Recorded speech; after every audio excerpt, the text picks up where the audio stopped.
Gyebaek was born in the ancient Korean Kingdom of Baekje. His birth date is unknown. He became a general during the reign of either King Mu or King Uija, the last king of Baekje. In the Samguk Sagi, the history of the three kingdoms of Korea, it is written that he was a dal-sol, which was a second-rank official in the 16-rank system of Baekje. The first-rank officials were the ministers. This means that he was quite high in the hierarchy. It is not known if he was more of a literary or more of a military official though, because back then the distinction wasn't clear. In either cases, he's almost always depicted as a general in armor in popular culture and memorials. He's a very well-known figure in both Koreas, and a TV series was made about him in South Korea. Gyebaek is mostly mentioned during the Chinese Tang and Korean Silla coalition invasion of Baekje in the year 660. Silla and Baekje were part of the three kingdoms of Korea alongside Goguryeo. There always was some friction between the three kingdoms. In 660, Emperor Gaozong of Tang China and King Uija of Silla decided to invade Baekje. King Uija of Baekje previously attacked Silla with the help of Goguryeo. The kingdom of Goguryeo had multiple wars and skirmishes with Sui China and Tang China. Silla and Tang wanted to destroy Goguryeo's ally Baekje first and then concentrate on defeating Goguryeo. King Uija's kingdom was falling apart by the year 660.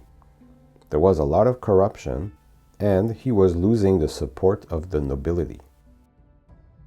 The Samguk Sagi has many bizarre records of events happening in the years 659 and 660. They are included to signal the impending doom of Baekje. A lot of superstitious elements are found in written Korean history to show signs of impending doom or joyous events to come. The Samguk Sagi was completed in 1145, many centuries after the events happened. So let's keep that in mind as well. There's an account of the body of a woman that drifted to a port. She was 18 chug tall, which is around 4.14 meters. There's another story about spirits mourning on the streets of the palace. Not long after, the water in the wells of the capital turned blood red, and tens of thousands of toads flocked on trees. Lightning struck the pagodas of the two temples of Cheonwang and Doyang. Seeing all these events throughout many months, the king asked the advice of shamans. If their answers were ominous for Baekje, he would have them killed. Such was life in these times. In July of 660, Emperor Gaozong sent 130,000 men, led by General Su Dingfang.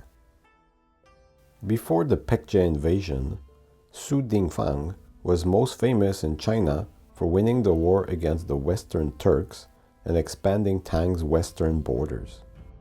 Silla sent 50,000 soldiers to invade Baekje from the east. Their commander was Kim Yushin. He's one of the most famous generals in Korean history. He would go on to help his homeland of Silla unify the Korean peninsula a couple of years later. Tang forces landed on the western coastline of Baekje. Silla forces in the east were meant to meet the Tang forces in the west and crush Baekje once and for all. King Uija of Baekje could only gather around 5,000 men.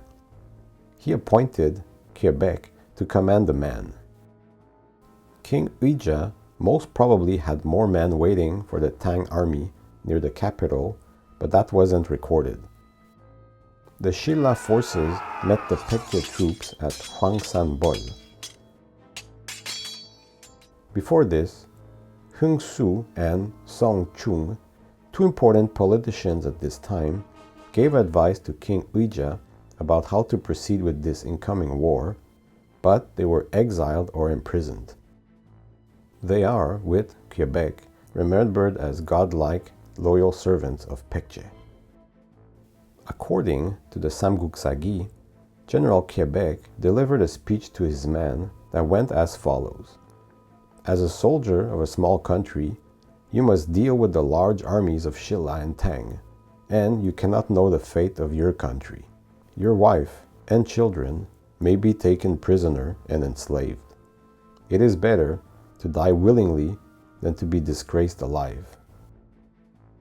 Gyebaek went on to kill his wife and children with his own sword before the battle.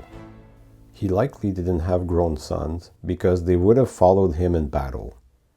This, of course, is incredibly cruel and disturbing, but for Confucian scholars in the Goryeo and Joseon dynasty, Gyebaek proved that he could sacrifice his family for the sake of the state, and thus he was honored for centuries.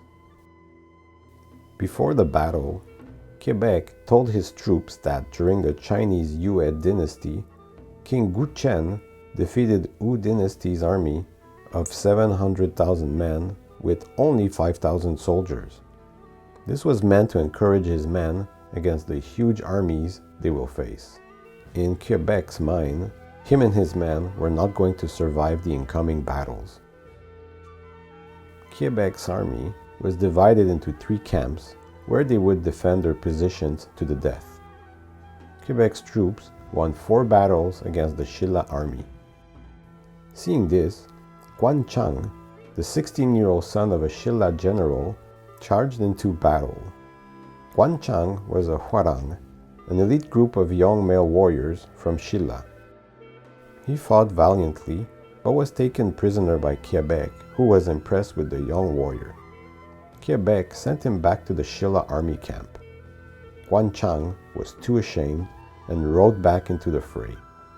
He was captured again by Gyebaek, who beheaded him. Gyebaek attached Gwanchang's head to his own horse and sent him back to the Silla army camp. It's possible that there was a duel between Gwanchang and Gyebaek, which the Baekje general won. Baekje's troops were defending their homeland with ferocity and valor under Gyebaek's orders. But Shilla's army, seeing Gwanchang's actions and bravery on the battlefield, regained its courage. Kim Yu-shin was emboldened and outmaneuvered General Gyebaek to win the Battle of Hwangsanbeol. The end of Baekje was near. Silla armies met the Tang forces and surrounded Gongju, the capital of Baekje. King Uija fled to Ungjin Castle, but was captured. Baekje was going to survive for only a couple of years after this. Gyebaek would be remembered for fighting for the independence of his homeland against unsurmountable odds, sacrificing all for Baekje. He's an emblematic figure of what valor, loyalty, and bravery means in Korea. There is a memorial of him located in Nonsan, where the Republic of Korea Army Training Center is located. It is responsible for training around 45% of the new recruits. An interesting fact that I stumbled upon in my research was that North Korea sees more favorably Baekje than Silla. According to Kim Jong-il, Silla lacked nationalism and patriotism. They had to solicit the help of Tang China to conquer its neighbors Baekje and Goguryeo. Following this, they never really unified Korea because it only ruled 2/3 of the former 3 kingdoms. North Korea praises Goguryeo more than Silla to legitimize their claim on unifying the nation. As a matter of fact, North Korea pushed back the creation of Goguryeo from 37 BC to 277 BC to make Goguryeo, and thus North Korea's territory, older than the southern Korean kingdoms of Silla and Baekje. Thank you for watching. If you like this video, please subscribe if you weren't already, leave a like and comment. You can also join my channel. I'll see you again soon with another video on the rich history of Korea.